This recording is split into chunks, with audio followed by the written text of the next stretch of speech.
Oke, Assalamualaikum warahmatullahi wabarakatuh. Selamat pagi semuanya. Minggu ini untuk mata kuliah Geografi Perencanaan dan Pengembangan Wilayah, kita akan membahas tentang Smart City. Kenapa kita harus membahas Smart City? Karena sekarang ini perkembangan pengembangan wilayah tidak hanya di Indonesia tapi juga di dunia itu sudah tidak lagi hanya memperhatikan pada aspek keberlanjutan. Kalau dulu sistem pengembangan wilayah itu mengarah pada sustainable city, sustainable development. Nah, sekarang lebih mengarah pada smart city. Kenapa? Karena dengan adanya konsep smart city, maka masyarakat itu akan tetap mengikuti perkembangan ipteks yang ada, dan dengan adanya smart city itu juga mampu untuk meminimalisir dan juga meningkatkan pengelolaan di lembaga-lembaga, tidak hanya di pemerintah tapi di semua lembaga-lembaga yang ada. Nah, kenapa harus city, tidak area atau bagaimana? Karena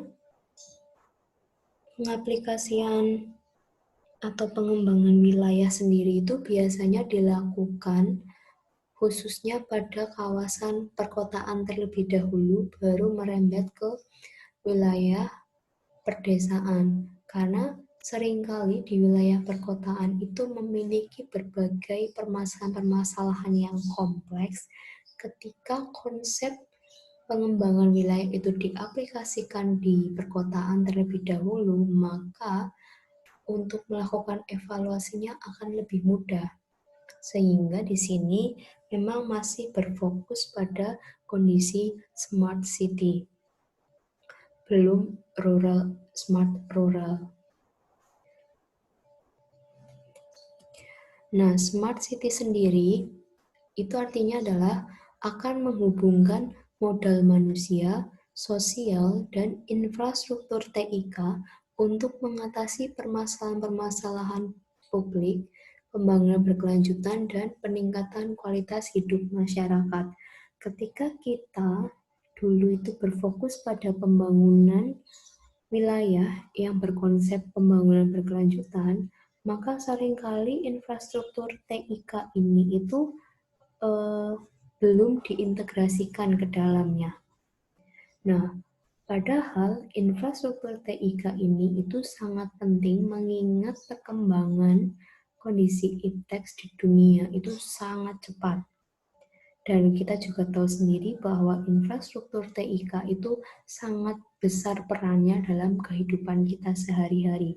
Oleh karena itu, sekarang ini konsep pengembangannya itu lebih mengarah pada pendayagunaan infrastruktur TIK dalam mengatasi permasalahan-permasalahan publik dan juga meningkatkan kualitas hidup masyarakat. Nah, kenapa harus ada smart city? Yang pertama, karena tantangan di masa depan, jumlah penduduk itu terus mengalami pertambahan. Bahkan di Indonesia, berdasarkan data BPS 2018, jumlah penduduknya itu mengalami peningkatan 1,38% setiap tahun. Dan pada tahun 2020 ini, diprediksikan jumlah penduduk Indonesia itu telah mencapai 270 ribuan jiwa. Nah, semakin banyak jumlah penduduk ini secara otomatis pasti akan meningkatkan semakin banyak dan kompleksnya permasalahan-permasalahan dan juga kualitas hidup dari masyarakatnya. Yang kedua, urbanisasi terjadi secara besar-besaran. Di sini berdasarkan data BPJS tahun 2018, perbedaan laju pertumbuhan penduduk di kota lebih tinggi 18,12% dibandingkan di desa. Hal tersebut dikarenakan di daerah perkotaan, khususnya di Indonesia itu, lowongan pekerjaan itu sangat banyak sehingga menarik minat dari orang-orang yang ada di pedesaan untuk pindah ke kota, bertempat tinggal di kota, melakukan segala aktivitasnya di kota. Sehingga memang mengalami laju pertumbuhan yang cukup pesat sekali. Yang ketiga, kemiskinan dan kesenjangan digital. Tingkat kemiskinan di Indonesia pada tahun 2019 berdasarkan data Bappenas itu lebih dari 9,22%,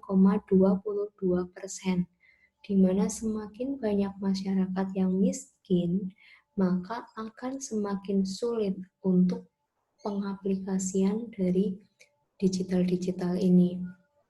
Nah, mungkin di sini saudara seringkali melihat berita terkait dengan seorang siswa yang akhirnya memang tidak mampu mengikuti pembelajaran online karena tidak memiliki smartphone atau laptop.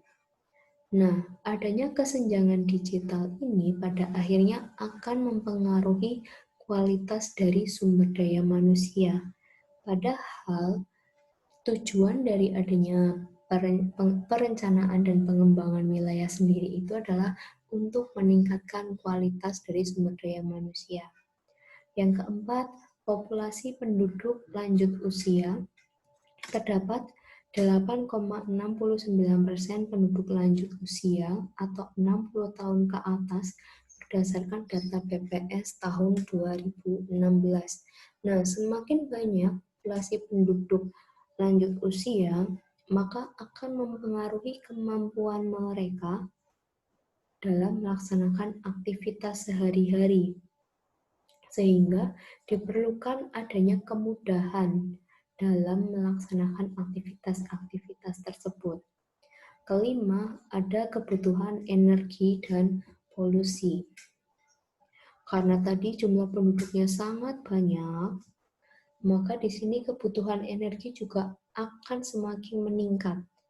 Di mana kebutuhan energi meningkat, biasanya akan dibarengi dengan peningkatan polusi juga. Nah, peningkatan polusi ini itu dapat berdampak pada kerusakan-kerusakan lingkungan. Dan yang terakhir, ancaman keamanan. Karena ketika lembaga pemerintah itu melakukan pembangunan yang bersifat manual, seringkali itu mengalami permasalahan keamanan sehingga diperlukan adanya pengembangan pembangunan yang memanfaatkan teknologi sehingga data-data penduduk atau mungkin pengelolaan pemerintah itu dapat berjalan lebih efektif lagi. Nah, tujuan kota pintar sendiri yang pertama mencapai pembangunan berkelanjutan.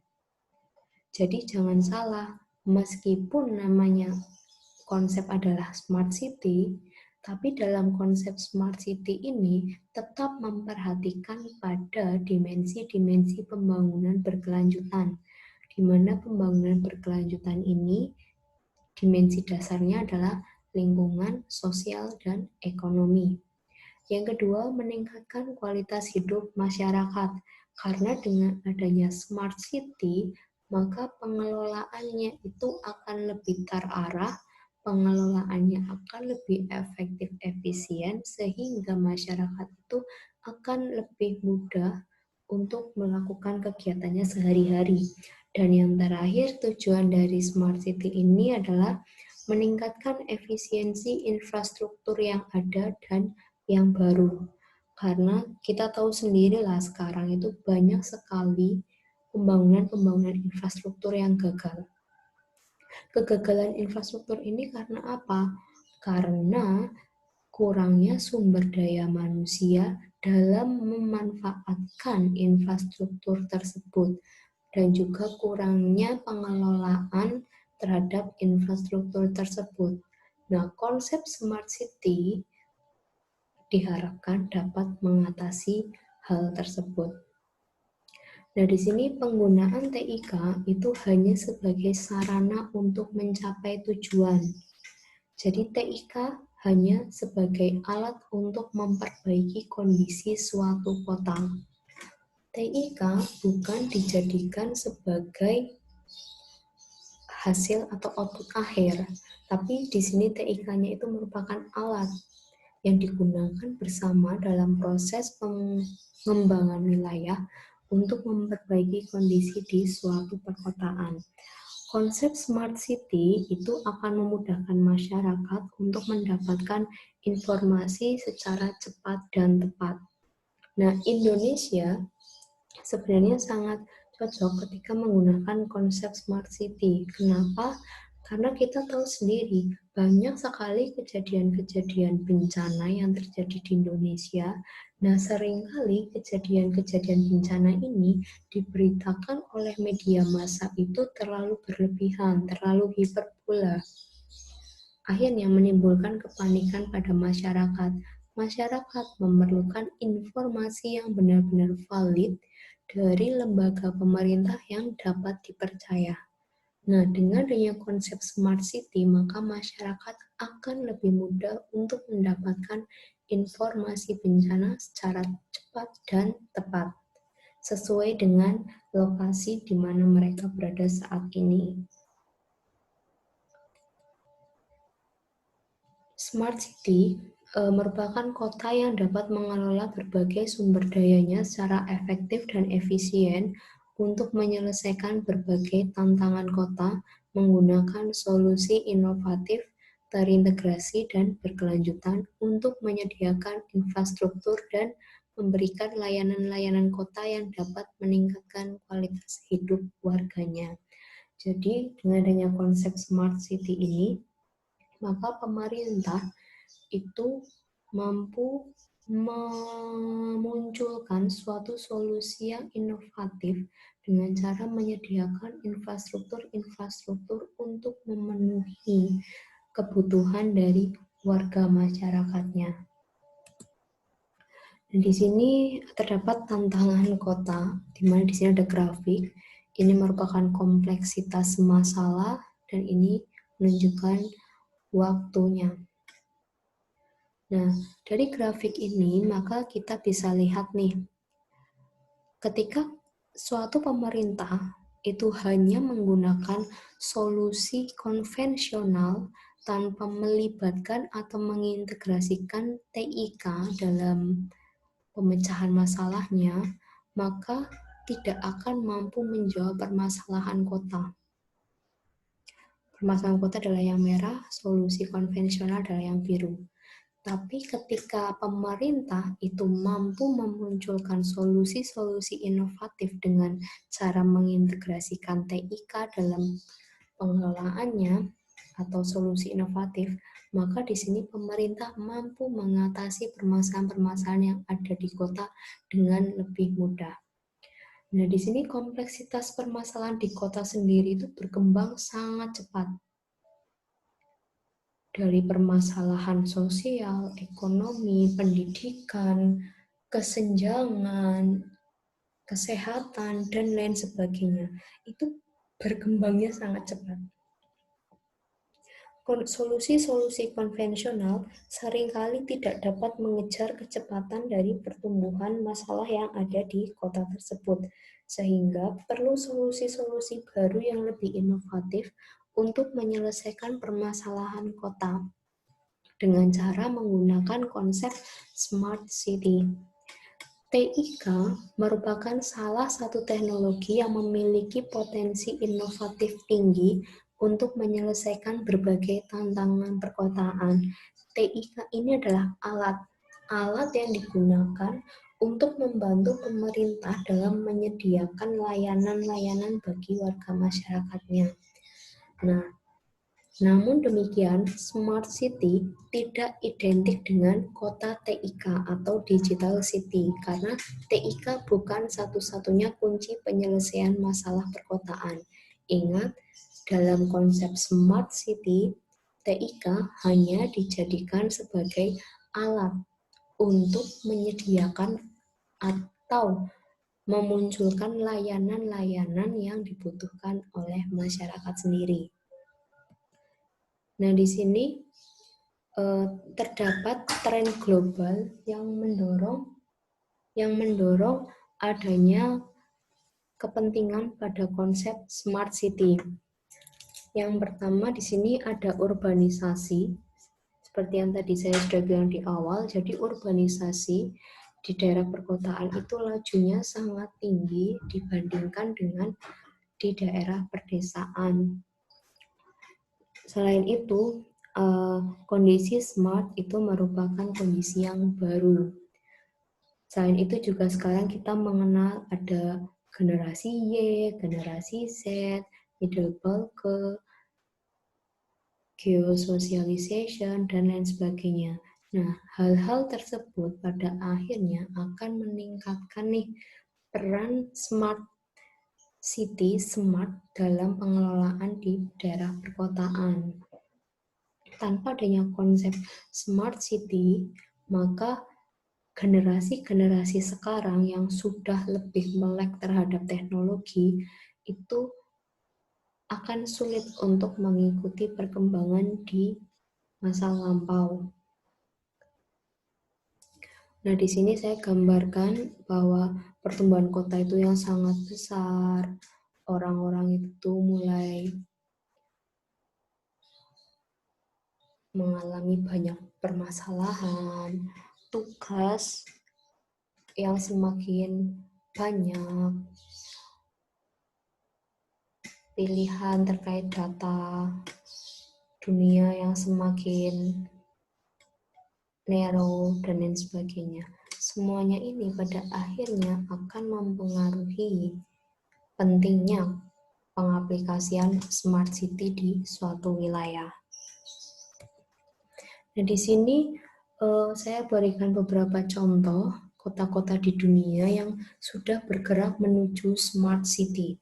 Jadi smart city ini akan memanfaatkan teknologi sebagai enabler untuk menjadikan kota atau daerah yang layak huni, nyaman, mudah, sehat, aman, dan berkelanjutan. Yang pertama di sini ada kota Songdo di Korea Selatan, di mana kota smart city pertama di dunia seluas 600 hektar di dekat Incheon, Korea Selatan yang memadukan konsep green teknologi dan ramah lingkungan. Jadi memang kalau kita memperhatikan pada konsep smart city itu akan sangat berkaitan erat dengan pembangunan berkelanjutan, karena dalam konsep smart city tidak ada pembangunan yang justru merusak lingkungan. Jadi pembangunan yang dilaksanakan benar-benar ramah lingkungan karena integrasi dari teknologi ini. Lalu di sini juga ada Singapura yang memiliki inisiatif Singapore Smart Nation di bawah Prime Minister Office dengan memanfaatkan teknologi, aplikasi, dan data untuk warga, pebisnis, dan pemerintah. Jadi di Singapura itu konsep smart city benar-benar diaplikasikan khususnya untuk menangani permasalahan-permasalahan yang ada di masyarakat sendiri. Lalu di sini ada kota New York yang mengembangkan platform 24 jam selama 1 minggu full untuk berbagai informasi dan pengetahuan. New York juga memiliki jaringan Wi-Fi terluas di Amerika Serikat. Jadi di sini konsep smart city di New York itu akan memudahkan setiap warga di New York untuk mendapatkan informasi secara cepat dan tepat dan juga akurat selama tidak ada batasan waktu.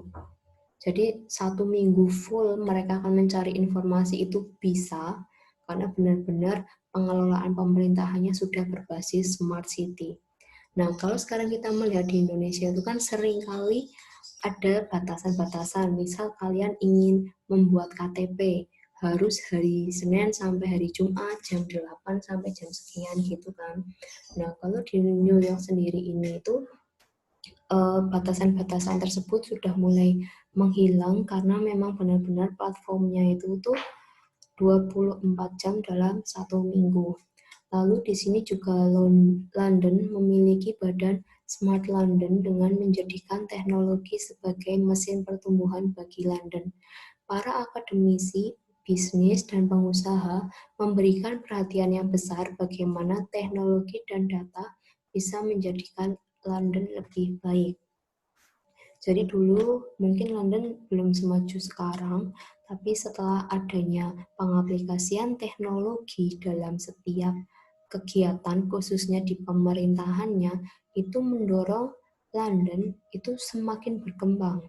Mereka mampu meningkatkan pendapatan per kapitanya, mampu meningkatkan kondisi dan juga kualitas dari sumber daya manusianya, dan lain sebagainya.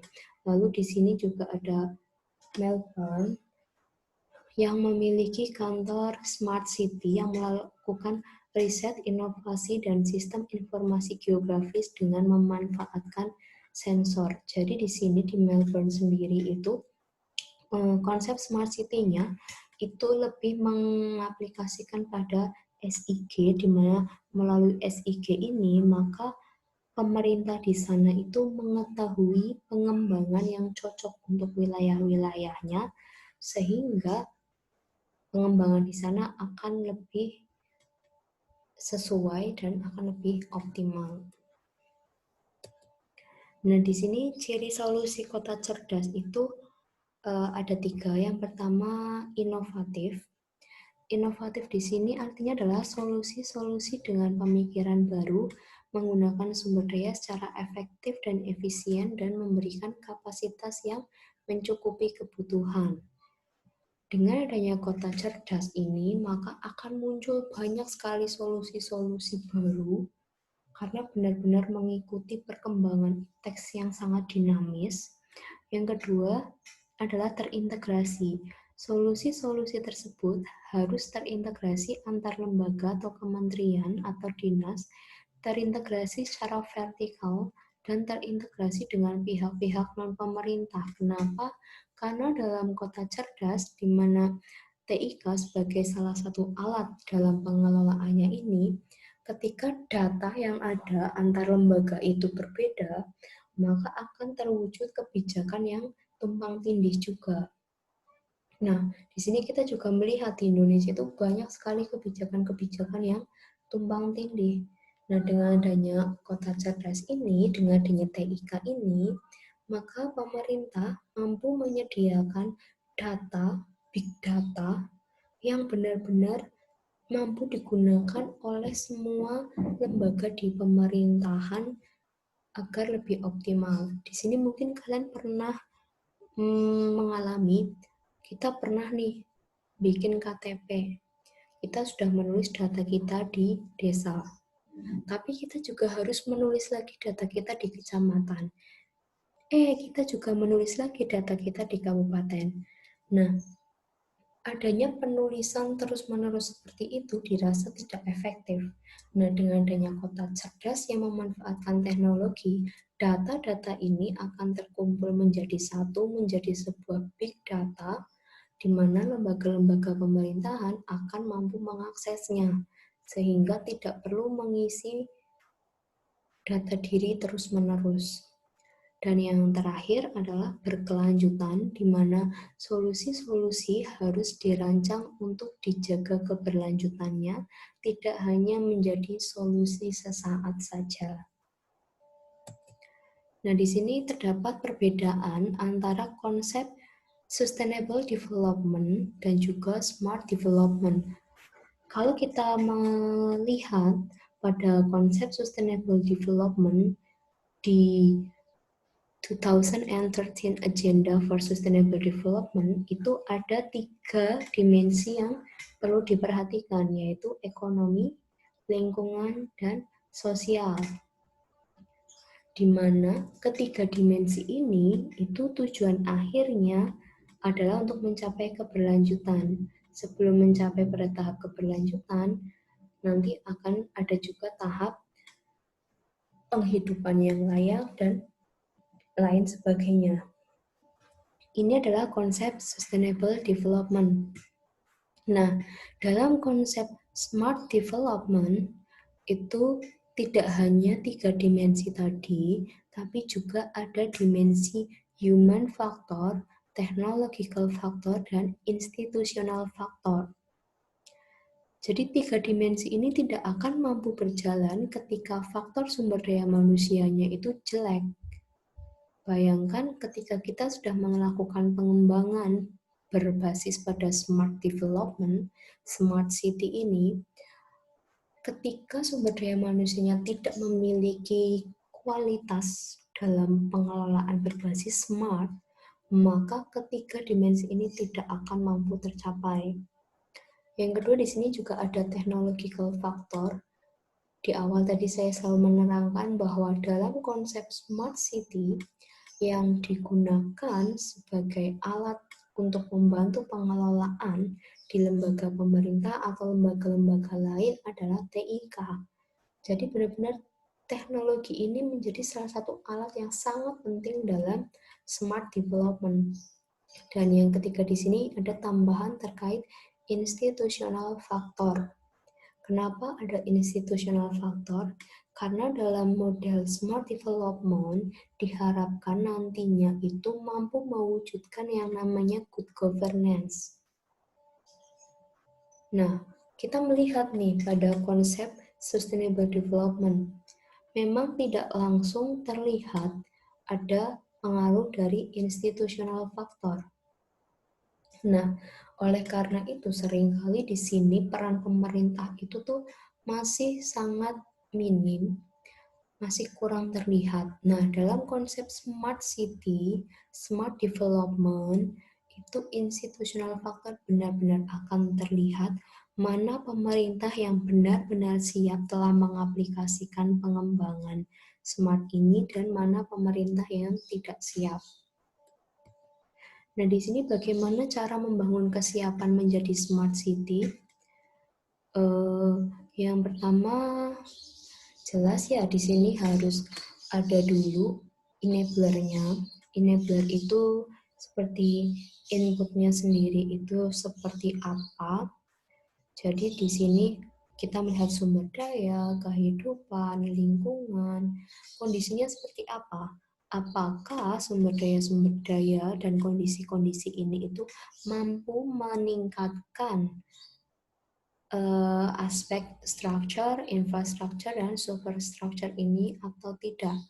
Structure itu akan terkait dengan kesiapan sumber daya manusia, kemampuan birokrasi, dan kemampuan anggaran. Sedangkan infrastructure itu akan terkait dengan kesiapan infrastruktur fisik, TIK, dan sosial. Sedangkan superstructure itu akan terkait dengan kesiapan kebijakan, kelembagaan, dan pelaksanaannya. Nah, apakah aspek-aspek dalam enabler ini itu mampu menggerakkan atau mempengaruhi tiga aspek ini atau tidak? Ketika mampu digunakan untuk menggerakkan aspek structure, infrastructure, dan superstructure ini, maka akan mempengaruhi kesiapan masyarakat dalam menghadapi konsep smart city. Masyarakat akan lebih mudah untuk melakukan inovasi dan juga interaksi dalam proses pengembangan smart city. Nah, di sini ada berbagai macam elemen pembangunan dalam smart city. Jadi jangan kalian anggap konsep smart city itu hanya akan terkait dengan governance saja atau policy saja. Tidak, tapi smart city itu bisa mempengaruhi banyak aspek kehidupan manusia. Bahkan hampir semua aspek kehidupan manusia itu akan terpengaruh dengan adanya model smart city ini. Yang pertama itu public service. Public service. Jadi terkait dengan smart governance, nanti akan ada 3 hal, public service, bureaucracy, dan public policy, di mana public service akan meningkatkan kinerja pelayanan publik, bureaucracy akan meningkatkan kinerja birokrasi pemerintah, dan public policy akan meningkatkan efisiensi kebijakan publik. Nah, adanya smart governance ini akhirnya akan memunculkan konsep good governance. karena pemerintah di sini akan selalu dievaluasi kinerjanya, baik kinerja pelayanan publik, kinerja birokrasinya, ataupun efisiensi dari kebijakan publiknya sendiri. Lalu di sini juga ada smart branding, akan terkait dengan 3 hal, tourism, bisnis, dan city appearance. Tourism itu akan berguna untuk membangun ekosistem pariwisata, di mana kita tahu sendiri pariwisata itu sifatnya adalah sangat global. Kita bisa mengajak para wisatawan untuk masuk ke wilayah kita dengan cara pemanfaatan smart branding ini melalui berbagai media sosial ataupun juga melalui iklan-iklan. Lalu juga di sini ada bisnis, membangun daya saing bisnis. Jadi dengan adanya smart branding di sini, unit kegiatan masyarakat yang bersifat kecil menengah itu mampu bersaing dengan unit atau usaha-usaha yang bersifat besar. Nah, di sini mungkin sekarang ini kita melihat bahwa konsep smart branding seperti Shopee, Tokopedia, dan lain sebagainya itu sekarang sedang tinggi-tingginya. Masyarakat lebih suka melakukan belanja online dibanding harus datang ke store atau tokonya langsung. Jadi di sini dengan adanya smart branding itu mampu meningkatkan inovasi dan juga pendapatan dari para pengindustri kreatif kecil menengah ini. Lalu juga ada city appearance, yaitu penataan wajah kota, karena dengan konsep smart city, maka wajah kota itu akan lebih bagus, akan lebih mudah untuk dikenali oleh orang-orang, karena memang bisa diakses melalui media sosial dengan mudahnya. Lalu juga ada smart economy, ada transaction, welfare, industri. Di sini dengan adanya smart economy, maka pemerintah akan lebih mudah untuk melakukan penataan industri primer, sekunder, tersier. Di sini juga smart economy akan mampu meningkatkan kesejahteraan masyarakat, karena masyarakat itu bisa bekerja dari rumah.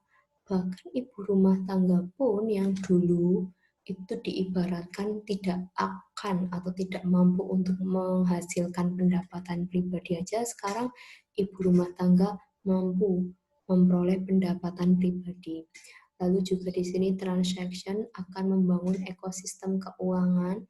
Di sini saya yakin dari kalian semua pasti sudah menggunakan yang namanya GoPay, OVO, dompetku, dan sakuku, dan lain sebagainya. Sudah banyak sekali transaksi-transaksi berbasis smart economy ini.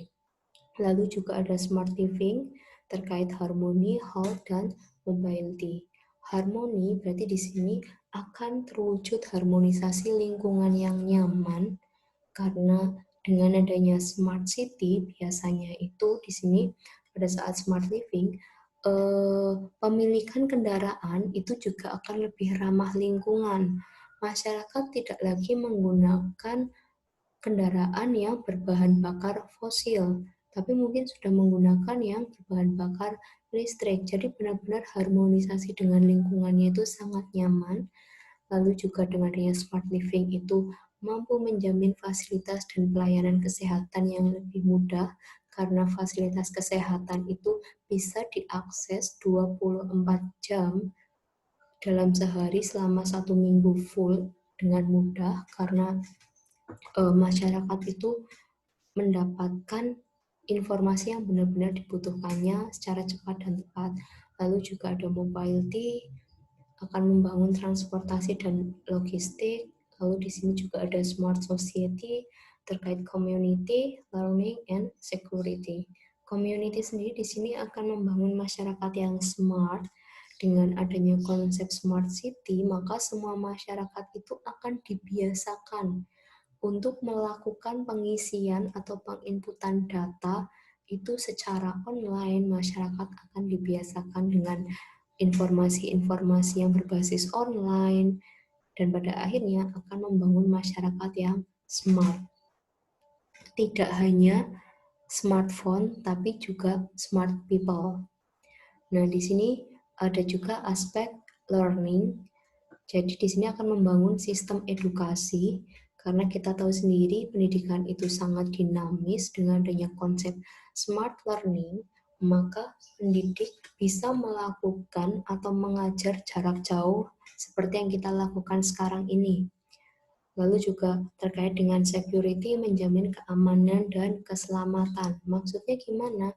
Dengan adanya konsep smart city, masyarakat itu dimudahkan dengan adanya CCTV di setiap rumahnya, di mana CCTV tersebut itu diintegrasikan ke dalam handphonenya, sehingga benar-benar akan terjamin keamanan dan keselamatan. Lalu juga ada smart environment, akan terkait dengan protection, waste, dan energy. Protection akan terkait dengan perlindungan lingkungan. Seperti yang tadi saya juga bilang bahwa dalam konsep smart city, biasanya penggunaan transportasinya itu sudah sangat berkurang untuk yang berbahan bakar fosil. Jadi masyarakat di sini sudah ramah lingkungan sehingga di sini akan terwujud perlindungan terhadap lingkungan. Lalu di sini juga ada WAS, tata kelola sampah dan limbah. Nah, sekarang ini saya kurang tahu apakah di Solo sudah ada atau belum, tapi setahu saya di Jogja itu sudah ada smart pos. Jadi penataan sampah dan limbah secara pintar menggunakan aplikasi di handphonenya. Berapa banyak sampah yang telah dibuang, berapa banyak sampah yang telah dikelolanya. Dan yang terakhir di sini akan terkait dengan energi, membangun daya saing energi yang berkelanjutan. Karena di sini kita tidak hanya akan memanfaatkan bahan bakar fosil saja, tapi kita akan memanfaatkan energi-energi lain yang lebih energi-energi lain yang lebih terbarukan sehingga akan mewujudkan suatu keberlanjutan. Nah, di sini Smart City itu akan memerlukan yang namanya dukungan Smart e-governance dan juga COC atau City Operation Center. Oleh karena itu, tadi dalam model smart development itu akan ada human factor, technological factor, dan institutional factor. Nah, human factor itu akan terkait dengan City Operation Center ini. Jadi, masyarakat atau pengelolanya itu harus benar-benar paham nih sama operasi pengelolaannya seperti apa. Dan juga di sini perlu ada e-governance, di mana e-governance ini itu harus terintegrasi dan interoperability. Contohnya di sini ada e-planning, e-financial management, e-financial control, e-financial performance, e-dukcapil, dan III lainnya. Nah, meskipun di sini Smart e-gov City Operation Center, semuanya itu tetap membutuhkan yang namanya Internet of Things. Internet akan menjadi salah satu bagian yang tidak akan bisa lepas dalam kehidupan masyarakat sendiri. Jadi ini sangat penting dalam konsep smart city selain TIK tadi. Nah, di sini contoh solusi kota cerdas untuk keamanan rumah. Dulu untuk meningkatkan keamanan dan keselamatan di rumah kita, itu seringkali solusi konvensionalnya adalah menambah petugas keamanan yang berkonsekuensi ke biaya atau bahkan mungkin ada jadwal-jadwal ronda. Nah, sekarang ini ketika kita menggunakan konsep smart city, smart solution itu akan memperkenalkan solusi efektif dan efisien untuk keamanan rumah sederhana kepada masyarakat dengan cara penyediaan sensor alarm di pintu atau jendela, gembok anti alarm, alarm rumah menggunakan sensor, bahkan sekarang ini itu tidak lagi menggunakan kunci untuk membuka pintu, tapi bisa menggunakan sidik jari, suara, password, dan lain sebagainya. Nah, ini untuk solusi kota cerdas untuk sektor kesehatan. Jadi di sini itu konsep smart city tidak hanya untuk satu aspek kehidupan saja, tapi bisa digunakan untuk berbagai aspek ya. Nah, deskripsi model kota cerdas itu seperti ini. Awal itu harus ada resource atau sesuatu yang tersedia dan dapat digunakan sebagai sumber, baik itu sumber daya manusia, sumber daya alam, kehidupan, dan lain sebagainya. Setelah itu, dari resource ini akan ada yang namanya enabler atau suatu sumber daya, teknik, metode, perangkat, teknologi, infrastruktur, atau apapun yang dapat digunakan sebagai pemungkin untuk membantu melakukan suatu aktivitas. Jadi contoh ada smart people, smart governance, smart infrastructure, dan lain sebagainya. Lalu dari enabler ini itu akan melakukan suatu proses atau inisiatif atau kegiatan-kegiatan yang dilakukan dengan dukungan enabler. Contoh smart sosial, smart ekonomi, smart environment. Di mana dari proses ini nantinya tujuan akhirnya adalah untuk meningkatkan quality of life.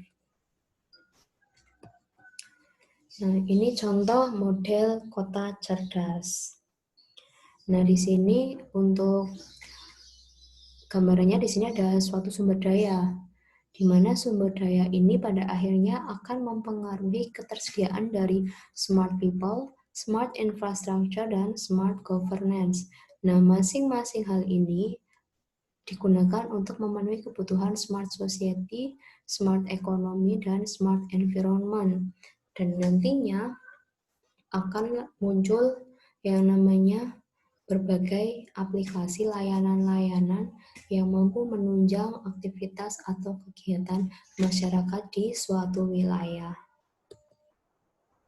Dua indikator utama untuk mengukur kota cerdas, yang pertama adalah indikator kualitas hidup. Indikator ini mengukur hasil akhir dari berbagai upaya yang diharapkan pada akhirnya akan meningkatkan kualitas hidup. Karena konsep smart development model itu tidak akan merusak kondisi lingkungan. Jadi benar-benar mereka akan memperhatikan kondisi lingkungan. Contoh tadi adalah kota di Songdo, Incheon, Korea Selatan. Itu di sana pengaplikasian model smart city-nya itu memperhatikan pada green infrastructure. Jadi mereka akan memperhatikan benar-benar infrastrukturnya itu tuh akan ramah lingkungan. Dan yang kedua, indikator tingkat kematangan pengembangan kota cerdas. Indikator ini mengukur sejauh mana tingkat kematangan kota secara efektif, efisien, terintegrasi, berkelanjutan, dan terukur untuk menghasilkan layanan-layanan yang dapat meningkatkan kualitas hidup warganya.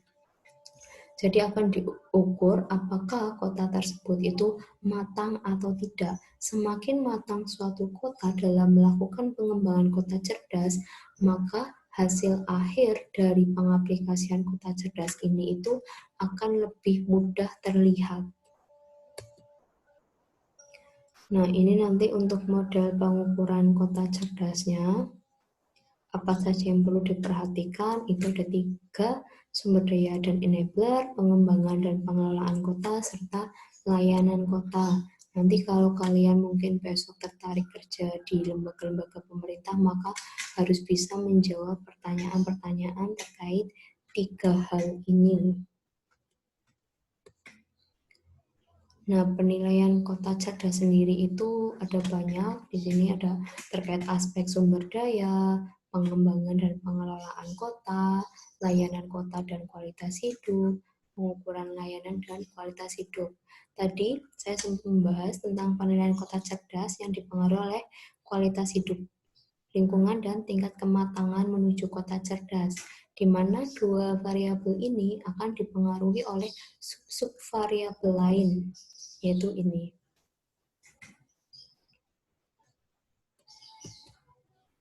Nah, ini untuk tingkat kematangan kota cerdasnya sendiri. Jadi, pertama, itu ada ad hoc. Belum ada inisiatif formal smart city. Ini sekarang terjadi di berbagai wilayah di Indonesia.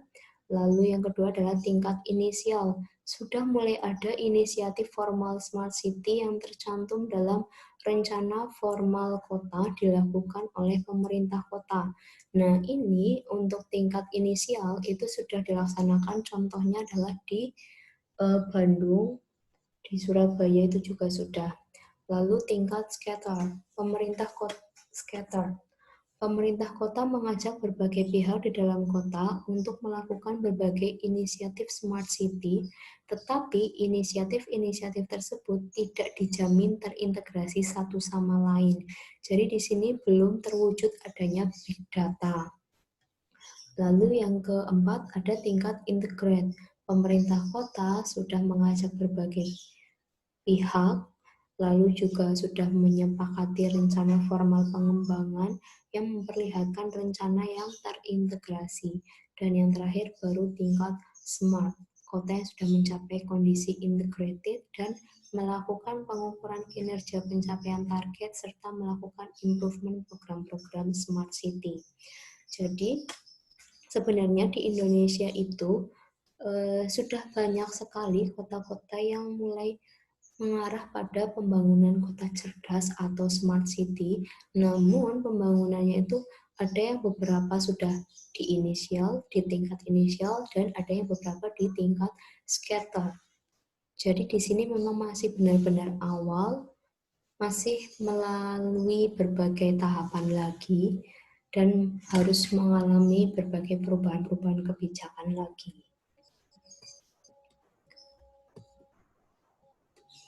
Nah, ini yang tadi tingkat pematangan kota cerdas. Nah, di bagian bawah ini itu adalah contoh-contoh aplikasi dari Smart City. Ada Smart Economy, Smart Branding, Smart Society, Smart Environment, sesuai dengan bidang-bidang atau aspek kehidupan manusia. Itu saja materi kita pada minggu ini terkait dengan Smart City. Ini adalah pertemuan terakhir untuk mata kuliah Geografi Perencanaan dan Pengembangan Wilayah. Nanti di awal Juli kalian akan langsung ujian akhir. Saya harap pada saat ujian akhir, meskipun soalnya itu bersifat aplikatif, saya harap jangan melakukan copy paste seenak kalian, karena saya akan selalu melakukan cek plagiarisme mahasiswa yang lebih dari 30% kemiripannya itu tidak akan saya nilai. Jadi saya harap sekali tolong jangan lakukan plagiarisme yang fatal. Usahakan tetap gunakan kalimat dan pendapat kalian sendiri setelah kalian membaca beberapa referensi atau daftar pustaka. Itu saja pengingat saya. Oke, ini adalah pertemuan terakhir. Seperti biasa, untuk presensi, silahkan kalian lakukan foto selfie saat kalian sedang mendengarkan materi pembelajaran minggu ini. Begitu saja, saya cukupkan sampai di sini. Wabillahi taufiq wal hidayah. Wassalamualaikum warahmatullahi wabarakatuh.